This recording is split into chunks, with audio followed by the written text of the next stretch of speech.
أعوذ بالله من الشيطان الرجيم. بسم الله الرحمن الرحيم. بسم اللہ الرحمن الرحیم۔ السلام علیکم ورحمۃ اللہ وبرکاتہ۔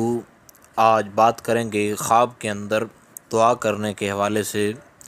تو آپ سے گزارش ہے کہ اگر آپ نے ہمارے چینل کو سبسکرائب نہیں کیا تو سبسکرائب پر کلک کر کے آپ ہمارے چینل کو ضرور سبسکرائب کریں، کیونکہ روزانہ خوابوں کی تعبیر اور اسلامی مسائل کے حوالے سے اس پر ویڈیوز اپلوڈ کی جاتی ہیں جو کہ ضروری اور عام بنیادی معاشرتی ضروریات ہیں۔ تو اپنے ٹاپک کو شروع کرتے ہیں کہ خواب کے اندر اگر بندہ دعا کرے تو اس کے لیے وہ کیسا ثابت ہو سکتا ہے۔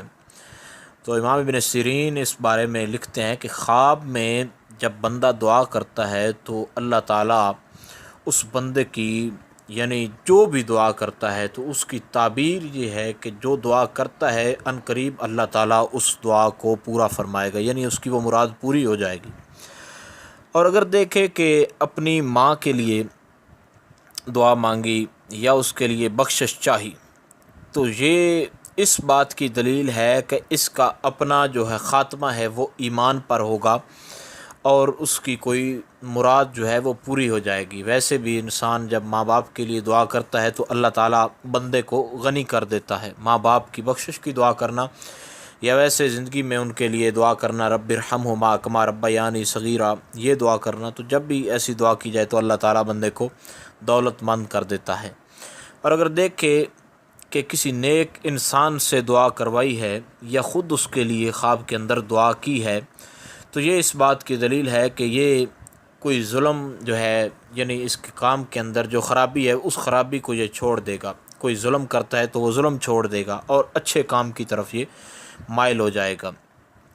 اور دوسرا یہ ہے کہ یہ فساد کے کاموں میں کبھی حصہ نہیں لے گا اور نیکی کے حکم کی کوشش کرے گا۔ اور اگر دیکھے کہ عام لوگوں کے لیے یہ دعا کر رہا ہے تو یہ اس بات کی دلیل ہے کہ لوگ اس سے خیر طلب کریں گے، یعنی کوئی بھلائی چاہیں گے اور یہ ان کی مدد کرے گا اور اس کی دلی مراد جو ہے وہ پوری ہوگی۔ اور اگر دیکھے کہ خاص دعا مانگی ہے، یعنی خاموشی کے اندر دعا مانگی ہے یا بے اولاد ہے تو اولاد کے لیے آہستگی سے دعا مانگی ہے تو اس کی دلیل یہ ہے کہ اللہ تعالیٰ اس کو بیٹا عطا فرمائے گا، جس کی طرح قرآن کے اندر دلیل بھی موجود ہے کہ اذ نادا ربہ نداء خفیہ، کہ جب اپنے رب کو نہایت پوشیدگی سے چپکے سے پکارا خفی طریقے سے، تو اللہ تعالیٰ نے حضرت زکریا علیہ السلام کو اولاد بھی عطا فرمائی۔ اور حضرت ابراہیم کرمانی علیہ الرحمہ اس بارے میں فرماتے ہیں کہ خواب کے اندر دیکھے کہ اس نے اندھیرے میں دعا مانگی ہے، یعنی بالکل آس پاس اندھیرا ہے، تو پھر یہ اس بات کی دلیل ہے کہ اللہ تعالیٰ اس کی بخشش فرمائے گا اور اس کی کوئی دلی خواہش جو ایک ہے یعنی جس کی امید نہیں ہے پورا ہونے کی وہ پوری ہو جائے گی۔ اور اگر دیکھے کہ اس نے کسی کو فساد کرتے دیکھا ہے تو یہ اس بات کی دلیل ہے کہ یہ گناہوں سے توبہ کرے گا اور نیکی کے کاموں میں مشغول ہو جائے گا۔ تو مزید اگر اس حوالے سے کوئی مسئلہ ہو تو آپ نیچے کامنٹ میں پوچھ سکتے ہیں۔ امید کی جاتی ہے کہ آپ کو مکمل سمجھ آ گئی ہوگی۔ پھر بھی کوئی مسئلہ ہو، اس حوالے سے کوئی ڈاؤٹ ہو تو آپ نیچے کامنٹ میں پوچھ سکتے ہیں، آپ کو اس کا حل بتا دیا جائے گا۔ ایک بار آپ سے گزارش ہے دوبارہ کہ ہمارے چینل کو ضرور سبسکرائب کریں۔ السلام علیکم ورحمۃ اللہ وبرکاتہ۔